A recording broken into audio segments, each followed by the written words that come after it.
All right, fine. I'll be a gracious host. How you doing? Little Mermaid is the scariest Disney movie by far, though. Why the hell is Ace Blade in your Kickstarter? Some comics. I'm getting controversial today. We're gonna get controversial today with. My proudest moment is this interview and being able to talk to you two.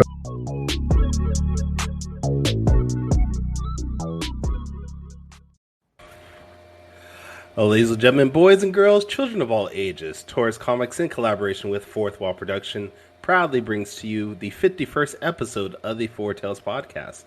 I'm your host, Kyrun Silva from Taurus Comics. Across the way is a plum purveyor of Ace Blade, Danny J. Quick, and together we are your two award-winning blurred comic creators, here to help you find your next favorite comic. We are live on Facebook, Twitter, Twitch, YouTube, and other programs, and if you are listening or watching us live, thank you for your support. But don't forget to like, subscribe, share, and review this podcast, because all your positive reviews and interactions help us reach a bigger and better audience. What's up, man? All of that. Yeah. What's going on? I can never get this dang on thing right. I'm trying to be part of the Scully crew, but I can never get this thing to look quite right on my head. I don't know why. If you had hair, it might help. No, that's the whole point. Like, I don't have any hair, so you put the Scully on, put the beanie on, but the purple, I don't know. It just doesn't look right on me. So, all right. Well, I want to bring up something that we were talking about off air. 1996 was the first episode of Pokemon, so we're coming up on 30 years of Pokemon in 2026. Nice. That's what I'm talking about. Pokemon is... There's 923 Pokemon right now. Oh, nice. I wonder who's going to be the 1,000th Pokemon. Okay, we're showcasing Danny's gold Pikachu card that his kid gave him, which is why we brought up Pokemon. Yes, my son gave me... I guess there's the new gold cards that are out. Okay. And, he knows I love Pikachu. He knows Pikachu is my favorite Pokemon. Pikachu is the Smash Bros. Character that I always play with and destroy folks. So, Pikachu is a trash Pokemon. Anytime they get Pikachu, they give them to me. They give me all the Pikachus and all the psychic Pokemon, the purple ones. They give me all the purple ones and all the Pikachus. That tracks, actually. Yeah. That tracks. My son actually made me a muscular Pikachu card. What? Why Pikachu so sexy there, but I mean, Pikachu's ripped. I get that, but he looking like Jonathan Majors right there. Terrible. Okay, I seriously do want to get that workout program, whatever he's doing. Yeah. Because he was ripped for Lovecraft Country, but you can tell he's really gotten into even better shit. He's in shape now. Yeah. I don't know if I want to put my body through that kind of pain though. So, yeah. How you been doing, man? What you been up to? You enjoying? All right. Enjoying the King so far this season? No, we haven't even. I hate you. I hate you so much. Hey, the Lakers haven't won a game either. All right. The Lakers haven't won a game either, but y'all were at least undefeated in preseason. That means something, right? Yeah. Wait, ladies and gentlemen, what the hell? My team got all bad ACLs still, but damn, man. Wow. My ACL is fine. It's the hamstrings that... No, he's talking about we got Christian McCaffrey. Oh. Kevin, it's not even 8 o'clock yet. Why you gotta be so rude? McCaffrey's gonna do good for y'all, man. I ain't no joke. I think McCaffrey's gonna do really good for y'all, and I'm excited to root for him and not the 49ers. Okay. Why can't you love my 49ers? I hope he gets 300 yards a game and y'all lose every time. Anyways, Tempest Law says, hope both of you have a great week. Thank you. I appreciate that. Okay. Before we get them on, Kevin says, damn, you root for nothing but bad teams. This is correct. Okay. I do love an underdog. Okay, I'm gonna be team spoiler on this though. I actually was a Lakers fan for most of the '80s. Mostly, I was a Right. Magic Johnson fan. I Yeah. loved Magic Johnson in his game. And then the '90s came around, and I was like, Sacramento's right here, Kings are right here. Why am I not supporting my local team? Yeah. Support the So, local team. That's how I am with. That's how I am with Charlotte and the Hornets. They're exactly. literally 2 hours away, but they're usually terrible.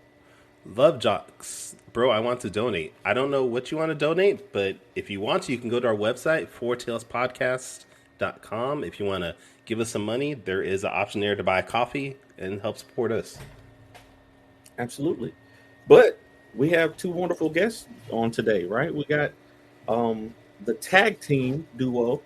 Back again. Check it. Tag team back again. Coming in, and they have a project. If you want to donate to something, you can donate to them also. You want to bring them on? You ready to bring them on? Yeah. All right. So who we have on today is the amazing Moana McAdams and the originator of all things, Ryan Robinson. What's going on, everybody? What up? What up?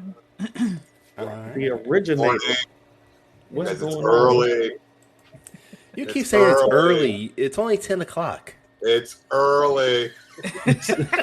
It's 7 o'clock where Kyrun is, so it's even earlier for him. The sun is not even up yet here. Like, you can barely see the sun starting to peek through my window. I can see that, yeah. My one Ryan's like, it's still early. Was that it had to be 10 o'clock in the morning. So, sometimes we do later ones for, like, if we have to accommodate for some guests, but usually 10 a.m. It's all good. Getting up and getting ready to go. But we appreciate y'all getting up nice and early and being here with us. All right, so we want to get you guys familiar with our audience. So introduce yourselves officially. Tell us what you're working on. And I want to do something here because Danny recently said that for some reason he has never seen New Jack City. So I want you guys to tell us a movie. Tell us a movie that you have not seen that seems like everybody else has saw. Oh, man. I mean, Lord, Kyrun, that's a heavy loaded question. I've seen a lot of movies. I got one. Nope. I haven't seen that one yet. Okay. But I definitely want to check it out for sure. All right. Ryan's like, I've seen every movie since 2005, so... Ryan's pretty on it. 1987. This is hard. I do the hard-hitting questions here. Right off the bat, man. You're supposed to let them introduce themselves and then get the, let the audience start loving them first before you hit them with the hard-hitting questions. I have not seen...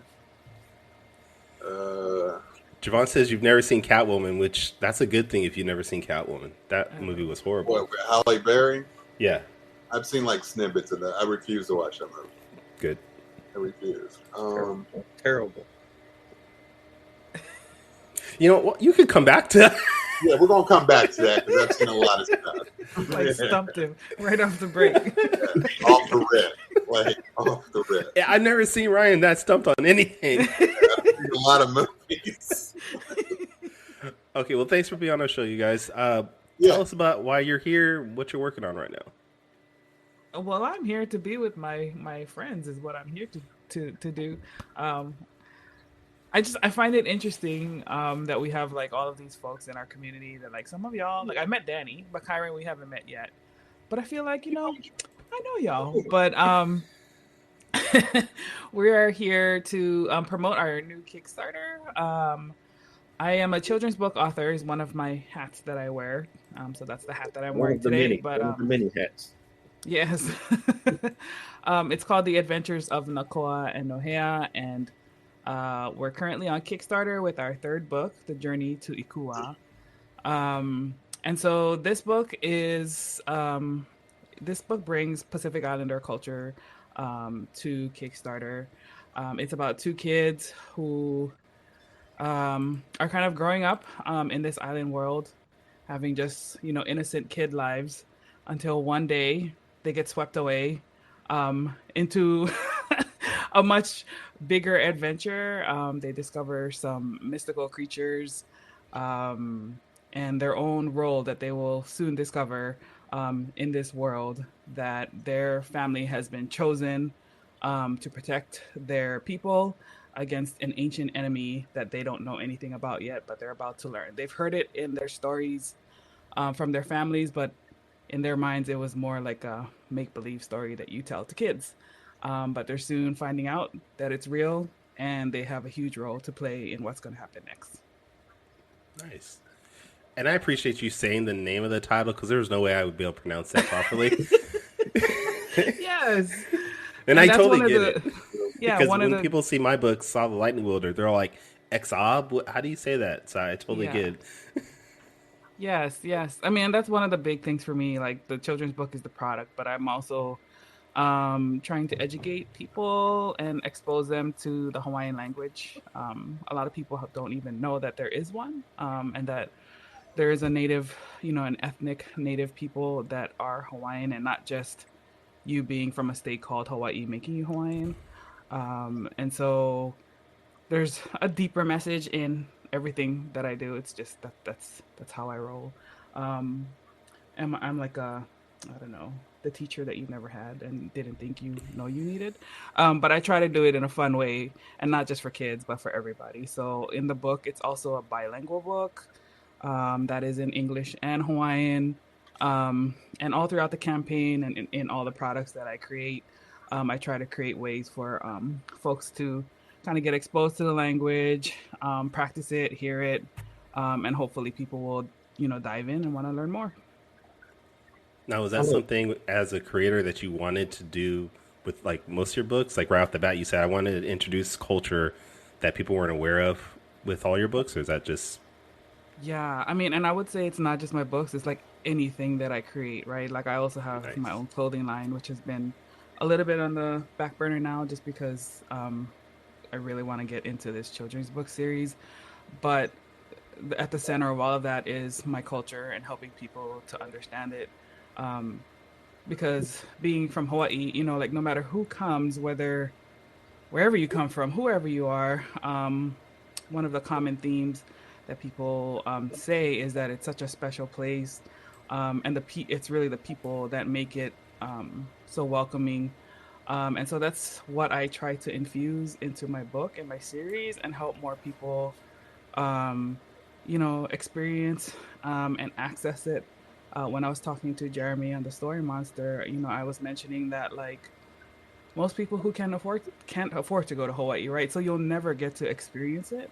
And so for me, as someone, one of probably the fewer people that have left Hawaii and created a life elsewhere, I'm still very rooted, back in the islands, and doing the books and my clothing line.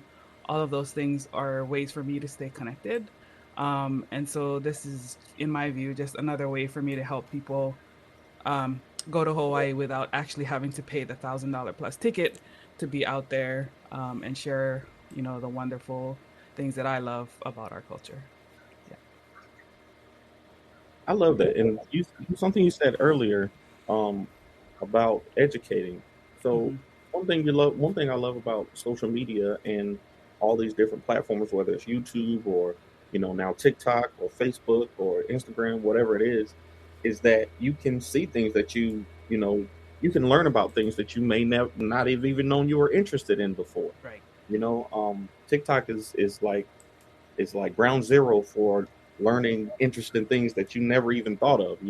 Whether it's how to cook an egg in a different way, or or about an island that you never even knew existed, or something like that. So I think that's one of the great things about technology today, is that you can kind of learn about things that you like you said, I don't have to be able to spend that $1,000 to go. I can learn a little bit through my phone or through my laptop, and then don't be messing up eggs, and then when I do want to actually go, now that like one of the questions I wanted to ask you is like, what is one of the things that, if people want to get to know that your culture, like if I do finally get to take that trip to Hawaii, what's something that I would have to do? What's something that I absolutely should do that the normal tourist isn't going to think of? Oh, that's a interesting question because it really depends on which island you go to. Every island has something special about it. And I try to incorporate that into our book too. But so like a lot of people probably have known and have heard of Waikiki because of Elvis or other commercial crap that's out there. But like, so for somebody who's going to that island would be Oahu, and this, the capital or the city of Hawaii is Honolulu, and that's that island. But my main thing there would be don't stay in Waikiki. Like you can go there and do the touristy things, whatever. But if you are interested in really appreciating the culture and the people, go out into the other parts of the island. I would definitely respectfully go out into the other cultures. Yes, absolutely respectfully. I'm glad you brought that up, Kyrun, because the things that I've heard from people who are not respectful is the way they get treated when they come to Hawaii. And my thing that I always say is like, welcome to the people of color and how we're treated every single day. But if you go in there with respect, like you will be, it'll be reflected right back to you. And so, like, if you're going to that island, I would definitely recommend the Polynesian Cultural Center. That is like one of my favorite things, even as a local. It's a tourist attraction for sure, but it exposes you to like a lot of different Pacific Islander cultures, not just Hawaiian. They have like Fijian, Samoan, Tongan, all these different cultures. And so that's a great experience to have this amazing night show, which is really, really fun. And no matter what island you're on, you should definitely try out the local foods. That's like one of the things that I miss the absolute most is the foods. It is a great place because it's a mixing pot of diverse cultures. There's like, foods from different cultures, but then also like mashups of, taking different elements of two different cultures and putting it together and creating like our own dishes and things like that. So yeah, definitely. And then if you go out to like, I always recommend like craft fairs and markets and things like that because that's where the locally owned businesses show up. Just like, like same problems with us, right? Like a lot of these big shows we would love to go to, it gets you a lot of traffic, but for the small business, it's not always economical, right? And so I'm always looking for like the local craft fairs and smaller events where you can really engage with the people who are there. I love it. And help the business, most importantly. Yeah, absolutely. I'm all about traveling for food. My wife loves to travel, and she even worked for American Airlines for a while so that we could fly to places. Oh, nice. And my number one motivation is always the food. Whatever the food is, I'm trying to try it. No matter what. So I'm down for that. Yes, absolutely. Right now, I definitely plan my trip home around food. Like, how many meals do I have, and how many places can I fit in that in that time? Now, Danny just sent me a picture. I guess he wants me to share this. I don't know, but Danny wanted to know if this is you, Moana. Let me see if I can bring it up here. This is gonna be awesome. Is it me? I don't know. I saw it on the Kickstarter page, and I was like, "Did they base this character on Moana?" I like it. It's dope. Which is so funny. No, yeah. This is actually out of Midjourney. This is AI art. And so I was looking for content. Yeah, it's actually really good. I was like, okay. And so yeah, like in our book, I really want to highlight the women warriors. In Hawaiian, we call it the mana wahine. But in indigenous culture, like the women have always played a big role in leading, their people and taking care of the community. And so I wanted to bring this to the forefront because a lot of, even in our own Hawaiian culture, is really focused on the males or the kane and the male warriors. And they're all very important, right? But like, I just don't want women to be missing from the picture because in our stories, which are not always written down, the women also play a prominent role. So not necessarily putting one ahead of the other, but just showing like the yin to the yang, like both are needed for a healthy, functioning society. And I was just really surprised that this one came out pretty accurate. Even one of my sister's friends was like, "Is that your sister?" And I was like, "Well, I mean, the AI did an amazing job. I don't know." Yeah, that Midjourney thing, it's pretty cool, you know. But I don't think you know, AI art is at a point where it can do what a traditional artist can do. Even, you know, with all the, and they do come up with some great concepts. Kyrun was sending me stuff a few weeks ago. From, was it Midjourney you were using, or was it the I think it might have been Night Cafe or Wonder. Yeah. I've been using AI art as character design tool and honestly as a layout tool for the book I'm working on with Danny at times, where I'm just stuck on what something should look like. I'll just send it into AI and just to get an overview of what I think it should be. I don't feel like it's at this point something that you can replace an actual artist with, but honestly, 5-10 years from now, I think you're going to be seeing a lot of people using AI for just general art. I've heard that it's slowed down a lot now that they're starting to make people pay for it, though. Ryan, what do you think about the AI art movement that's going on these days? Or have you gotten into it all? Or I see Javon says it's stealing. So I haven't heard that perspective, but I'm sure Javon will give me an earload in the DMs later. We could talk about that in another show. I have an argument for that, but go ahead. AI art. AI art is just AI art. It will never be anything essential to what an artist can do. There you go. AI art is only used for me conceptually if you want to find concepts for what you want your project to look like, but essentially it would never be something that you can use traditionally for anything, to be honest. Anything for comic books, paintings, to drafting, or even conceptual design or graphic design, it would never be used, unfortunately. So it's just another tool for people to essentially want what they want their project to look like. But if it's going to be used anything other than that, I can't see it as anything else, to be honest, because artists have visions that artificial intelligence can never produce. So, yeah. I'll kind of put it in the lane with like stock art, or something like Pinterest, something like that. Like if a search engine for a concept for what you would like. If I wanted to look up a samurai warrior on iStock or or Envato or whatever, good for visual reference, but other than that, it's not used for anything else. Yeah, and I think that's a good point, because even before, like, for me, that's how I use it, right? Like, to kind of put into vision something beyond stick figures, which is what I can do. But like, I am really respectful of the art form, and so before I even like showed them to Ryan, I'm like, okay, I'm just showing you like what I'm trying to convey.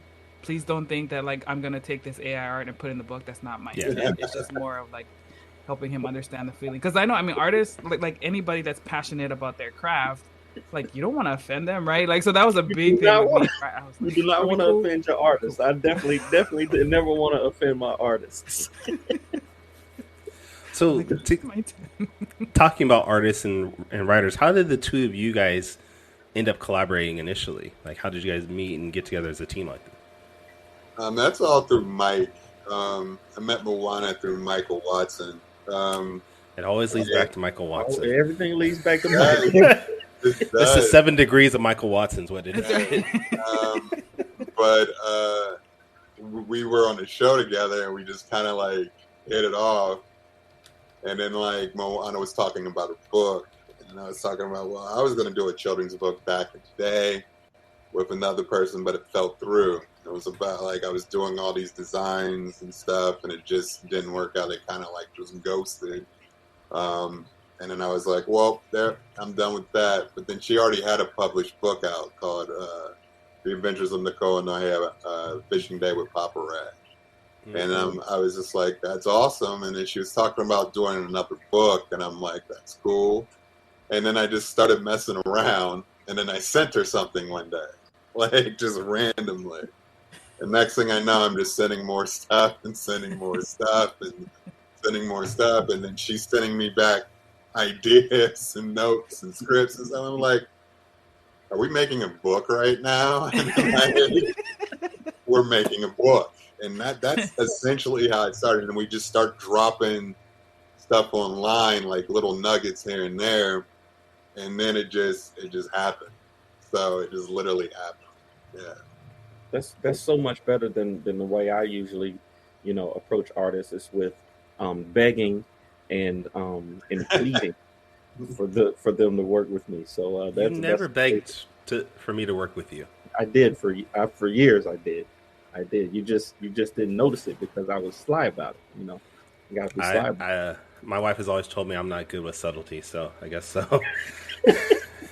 All right, we do have a question. Vicinia asks, what are some personal themes from your life that show up in your books? Oh, wow. So there's a lot of themes that show up in the books, but I try to put like at least one or two in each one. The first one is very much about, it was a love letter to my father who passed away essentially, but the core value of that one was like kindness and being observant of your environment and understanding that seeing people in a particular circumstance doesn't mean that that's their end outcome and that they can't overcome a difficult situation. The second one is really about fun and bravery and courage, especially when life hits you with a curveball and you're like, what the hell is going on right now? Being able to like regroup and like lean on the people around you, lean on your friends and the people who, really care about your success and you as a person, and using them to kind of restore your own belief in yourself and overcome something hard. And then the third one is like, holy shit, I might be bigger than what I am. It's really about discovery and like embracing your inner power and your identity and having the confidence that is enough. And, also joining forces with your friends and learning from the people who came before you, to help you on your own journey, and fulfilling your own destiny or vision or dream that you have for yourself. The mic drop. I was going to say, is that the mic drop right there? What about you, Ryan? What do you think the themes are? Because you're the artist, though. For me, like creating Moana's vision has been just the most highlight of everything. In book 2, I needed to keep it graphically kind of flat because the original book was graphically done, so I didn't want to stray too much away from the original illustrator who did book 1. But my influences in book 2 with the dynamics and color range and all that in the book, and creating new ideas and new characters with the book. But book 3 is all me. There's nothing beyond that. It's all me. So there's a lot more texture, a lot more feeling, a lot more things that you can look at. Each page will be dynamic in its own way. So it's going to be a lot of me in book 3. There will be a lot of change in book 3. That's the whole key element of book 3 is change, because our kids learn, grow, and change in this book completely. So it's kind of like the game changer book. So I'm looking really forward to that. But like Moana said, book 1 is a love letter to her father, but it's also a teaching moment. It teaches you a lesson in that book. Book 2 is about growth and bravery and leaning on your friends and discovering new things and what you're capable of. And book 3 is literally all about change. So it's looking really, really good. Really good right now. Looking good. So, but I mean, with the book and the art itself, like you can see the dynamics and tone. Book 3 is a big tonal shift. It's a different tone. It's a more, I wouldn't say serious. It's serious in nature, but it's fun at the same time. The fun will always be there, but it's very, very grounded in teaching you something, because our kids learn throughout this journey. When we say journey to Ikuā, it's literally a journey. This is a quest. This is fun. We're seeing things. There's new characters, but there's mischief along the way. So, yeah. Okay. I like how. Oh, go ahead, John. No, go ahead. I was just saying that sounds amazing. Well, I like how you're also mentioning that there's new things on all these books. Both of you guys are also doing things outside of books. You're podcasting, and I've noticed creators are now using that as another avenue, basically to reach out to different creators and your audiences. So, how did you guys get into podcasting? So for me, the podcasting part was probably like 6 months into COVID. You know, like it was still that time when we didn't know how long it was going to last, how long, you know, if we were going to have cons again, like what is this world going to look like? And so I was just missing, you know, the community and being around our creatives. I always get inspired anytime I come back from a con. It's, you know, when my my battery is running low, coming back from a con is a great way to fill it up. So I was just looking for opportunities to reconnect. And I thought, you know, what better way than doing it through a podcast? And then another kind of struggle and challenge that I see, at least, is, you know, we have a lot of amazing talent in the indie community, but it's really hard for us to break into cons in terms of like, well, one, having a table, because it's, you know, it requires economics. But then even when you get into there, getting into like good high visibility places, one of those being like on panels and things like that, and, you know, being able to talk about your book. Because I know, you know, in doing this, like it's through the stories of, you know, creators and hearing more about their backgrounds is when people can really better connect with a book, and give it a chance, especially when it's a brand new property that is not a mainstream thing that people understand. And so, like, for me, that's what the podcast was my attempt to do, is help to highlight, you know, the creatives that I've discovered, and really just help them come on a platform and grow their audience in a really organic way. For our podcast, we haven't done a lot of the digital ad stuff, and maybe it doesn't make my numbers great, but the community that we are building it's actually very filtered in a good way, because this is people who have like sought it out intentionally and are really interested in the types of content that we create, versus somebody throwing something in there, you know, throwing something in front of you, and maybe you'll give it a chance for a while, but then it'll kind of fade away. So, yeah, and everything that I do, I'm really about the community, because that's a big part of my culture and, you know, why I'm here today and able to do everything that I'm doing right now. And this is just like another way for me to give back. I put that into everything that I touch. And so I love that. No, Ryan, you don't want to add anything? He's I mean, like, me, that's all. She said everything. I think for me, like, I did podcasting a while back in like late 2018, early 2019, before it was called R Square Drawing Forum. I did a creative corner. That didn't last long at all because like work was busy. So, and then I fell into Tony Clapper. Tony Clapper, the Clap, invited me to be a co-host on like 5 Star Fridays. I've been doing that ever since. So that's been really fun. And I mean, like, I've been guest on other people's shows, so that's been really a lot of fun. But in regards to podcasting, I'm just on 5 Star to 5 Star. Yeah. So that's it. Like, not a lot of podcasting experience. I mean, I did it for a short period of time, but it requires a lot of work, to be honest with you. It is a lot of work to maintain that functionality and that continuous schedule, being there, being active, being all of that. So, and I was doing it like 3 times a week, and I thought that was just dumb to do. So it's a lot. It is a lot. Yeah. We all know this. Yeah. So, and then it just stopped because the boy was tired. Yeah, you gotta do it. Sometimes you gotta take a break, Mm-hmm. Okay. Well, I think this is the time of our show where we're gonna have to get some quick takes on. Are you ready with that, Danny? Let's do it. I'm ready. All right. Now, if you're not familiar with our show, Quick Takes is a rapid fire. The man is laughing already. I'm scared. It's a rapid fire session. You're going to have 45 seconds. Dan's going to give you 5 questions. And yeah, let's go ahead and start that.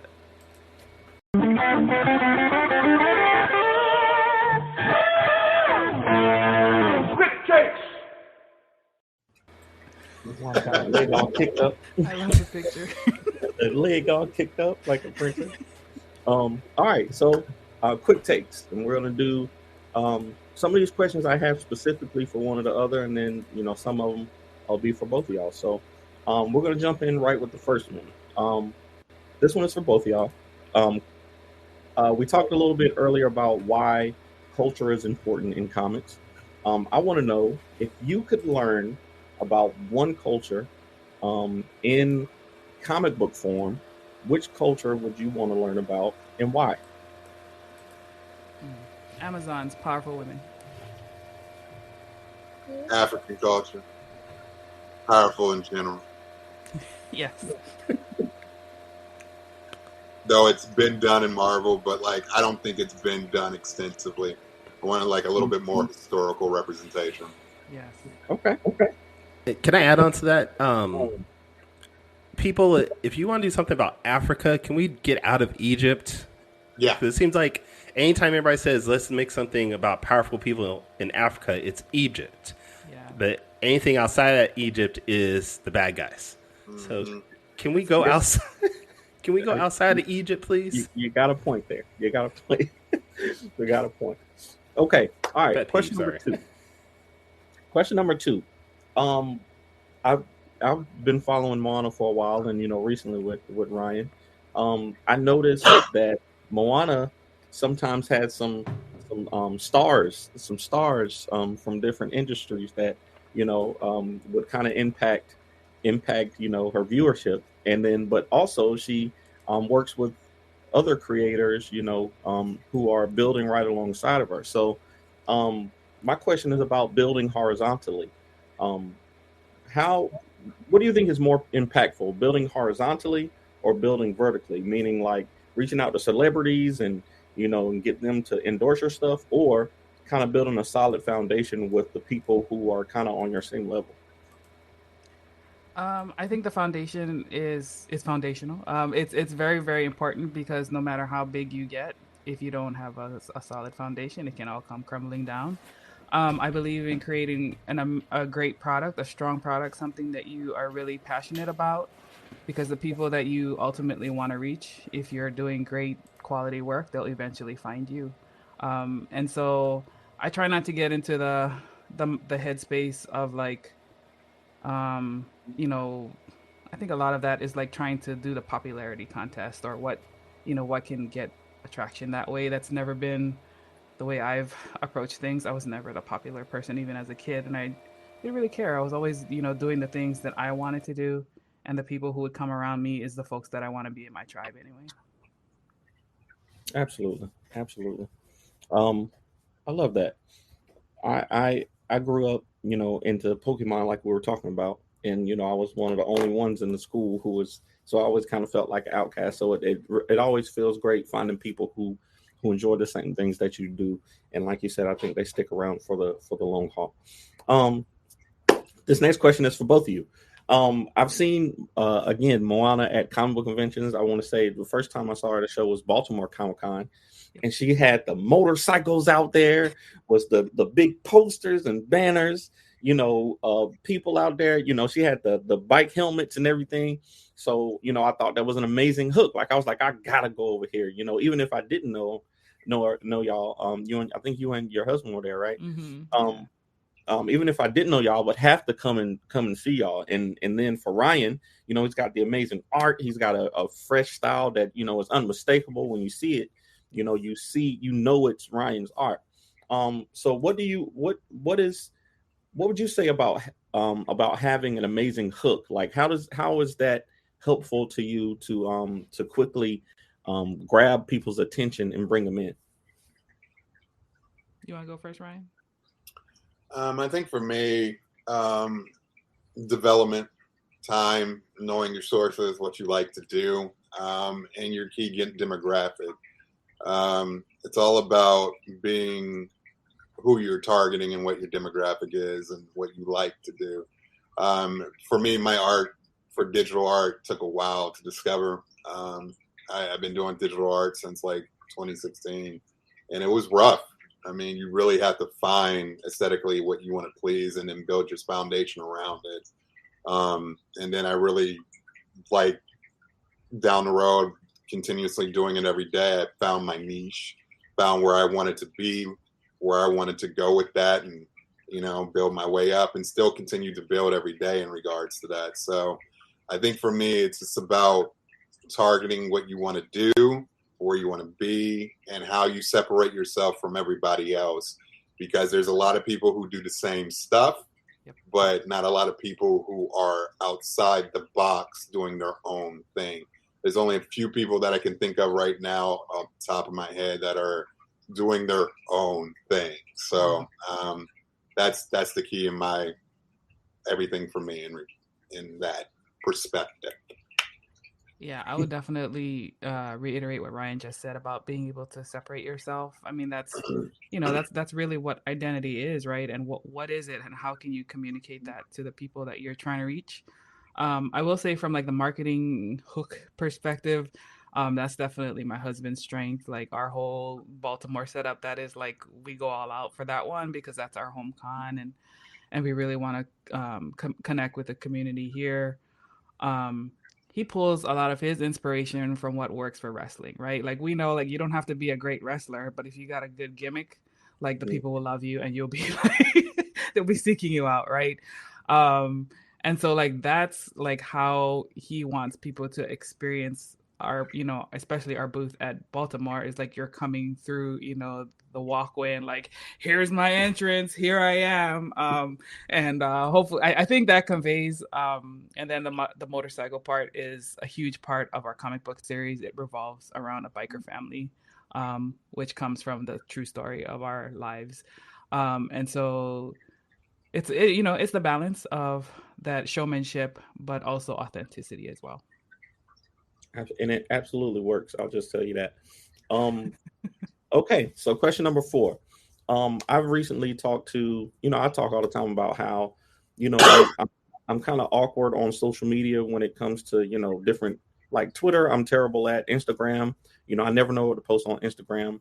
Facebook, it's just my family is on here, so, I try to stick to that. But when it came to TikTok, it really, like TikTok was really the platform for me. I'm impulsive, creatively, and I can make something fast and put it out there, and people seem to rock with it. So I'm kind of big on knowing which social media platform is for you. So my question is, if you could only use one social media platform for the rest of your career as a comic book in comics or children's stories, which platform would you use and why?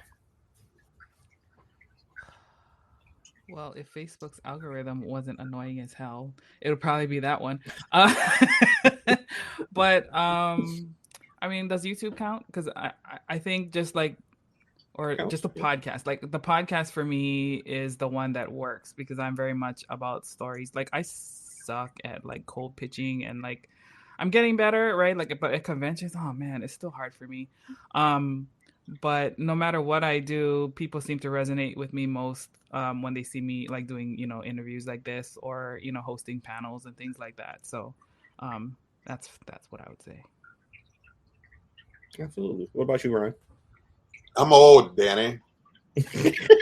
Ain't that old. So, like, I don't usually I'm terrible at social media. Like, my Instagram has not probably been updated for like 3 years. I'm being real. My TikTok hasn't been updated probably for like 6 to 7 months now. So if it was going to be one platform, it'd probably be Facebook, to be honest with you. That's the only platform I primarily use. I don't use hardly anything else. I don't use Twitter. I don't use these Snapchats for the kids these days. What's another one? I don't know. So no, I'm old, Danny. I don't do any of that.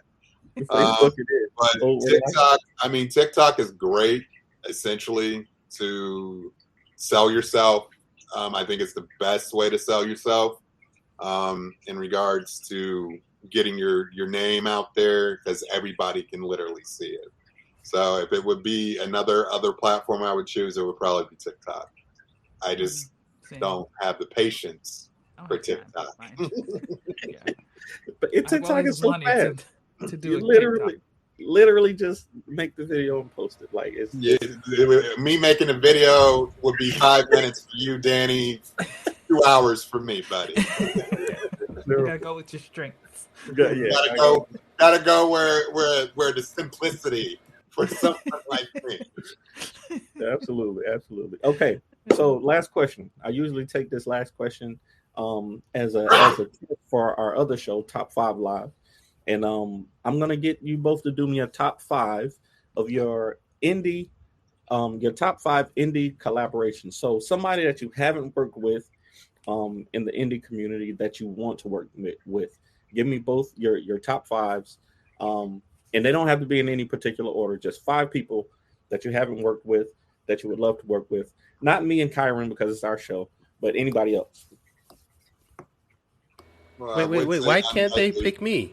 I would say unlikely. Make me feel good, damn it. I would say that, but I'm already working for them currently right now. So, I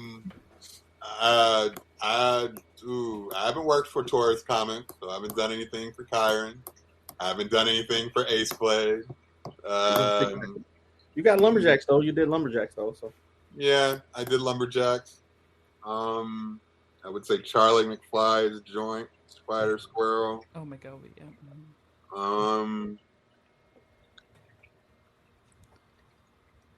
Oh jeez. Probably something for Brian J. Lambert. English Comics, that's a good. And something for Concrete probably as well. Absolutely. Yeah, I'd love to see you do a Acolyte. That would look dope. I think that would be great. All right, what about you, Moana? Writing or designing characters or clothing line, any of that stuff? Who would you? I want to see a stick figure comic from Moana now. Bonus stretch goal. So I have to say, my boy Newton Lillebois would definitely be on there. Afua Richardson. Oh yeah. Let's see, Sebastian Jones with Niobe for sure. Man, this is a hard one. Roy Okupe, who does Malika and absolutely, yeah. Kids one is I'm blanking on the kids one. And then I would say also TJ Sterling, Great Comics. He and I have been friends for a while. Yeah, we've talked about it before, just haven't had TJ. Yeah, I would definitely do something for TJ. What's his name? You just said his name and it's blanking on me. From Stranger Comics, he's another one who has. Sebastian has an amazing setup too. I want to say when they did Baltimore, they were close in proximity to y'all. Yep. So yeah, they have an amazing setup too, and they have cosplayers out there, you know. Yeah. And everything. So and Seb has an amazing pitch. Like, I'm just like, here, take all the monies. Yeah, exactly.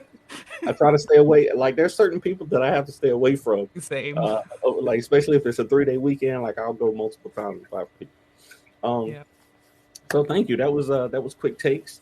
Quick Takes brought to you by Pikachu. No. Not Pikachu. No. I love it. No. We've already talked about this. Nothing mainstream. It's got to be indie if you're gonna. Oh, it's got to be do indie. Got to be indie. I don't know. Okay, wait. This week's Quicktakes brought to us by Heat, because I know Javon is heated right now that no one has picked him. And I was thinking that too, like Javon's in the chat just seething and no one said his name. This is 2 weeks in a row that we did a top 5 collaborations and no one has said his name. So Javon is heated. So we're gonna get you. I already collaborated with Javon, so I can't. We already got something. So, right. So we did have another. We do have a question from Javon. Moana, are you going to be at Baltimore Comic Con this weekend or next weekend? So we're not vending this year. I might go just to, like walk around, hang out, see what everybody's doing. But yeah, we decided not to go this year. We went last year and it was lackluster, I would say. And part of it was the logistics outside of the convention center. They had folks waiting out there for like hours because they only had one person doing the COVID screening thing. And I'm like, see, no, you're pissing off the attendees and the vendors are sitting there like, where is everybody? So yeah, we decided to give it another year off. Sorry.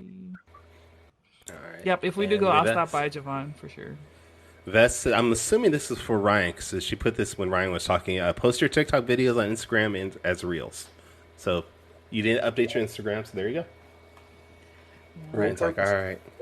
I also want to mention, Ryan, I'm older than you, and I think Moana and I are the same age. Probably. So you can't be sitting there talking about you're old and you're not doing these things. No. I'm old. It don't count. I don't see any gray in your beard like I got. There is. I say I'm just far away. There is. There is. Right. Trust and believe. There is. There is, but it's not that much. All right. Well, this has been fun, you guys. Before we let you go, we want to make sure everybody checks out your work. So where can we check out your books, buy your stuff, check out your social medias? Where's the best place to reach you? So our Kickstarter is live now, and it's scrolling on the thing. But if you want a faster link, moanatheauthor.com will take you right back to that link. We're live till November 11th, but I really want to hit before because I'm actually going to be out of the country the last week, and I'm kind of stressing out about that. You can find the Moana Nui podcast every Thursday here on the Agents of Geekdom at 7 and 8:30 p.m. Eastern Time. On Instagram at The Real Life Moana. On Facebook, Moana McAdams and the Adventures of Nakoa and Nohea. All right. Ryan, what about you? Facebook, Ryan Robinson. TikTok, The Art of Ryan Robinson. And you can find me at 5 Star Fridays on the Agent of Geekdom Network. And at MoanaTheAuthor.com for the Adventures of Nakoa and Nohea, Journey to Ikuā. Currently, right now, running till November 11th. Yep. All right. And Danny? If you're looking for me, you can find us on our website, fourthwallpros.com. If you want to check out Aceblade on social media, it's at the Aceblade on all social media accounts. Kyrun, where can people find you? You can find my work at tauruscomics.com. If you want to check out any of my things on social media, check me out on Instagram, TikTok, Twitter, LinkedIn. What was the other one? Tumblr, all Taurus Comics. I know.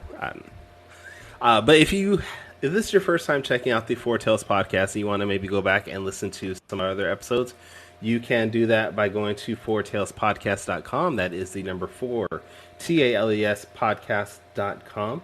And you can check out some of our past episodes. If you want to, you can support us by giving us a coffee or buying some of our merchandise that helps support our podcast. But please come back next week where we are going to have Sean Barbour on. We're going to talk about his books, Belial, and the book I worked on with him, I Drive for Cerber, which is really fun, so I hope you guys check that out. I don't know who this person is, but good morning to you. But until next time, sayonara, goodbye, and please take care of yourselves. Thanks, guys. Thanks.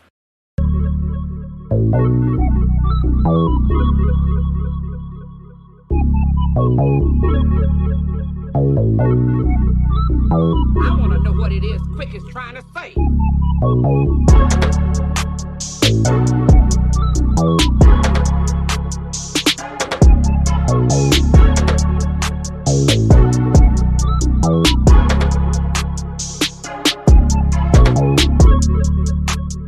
Bye.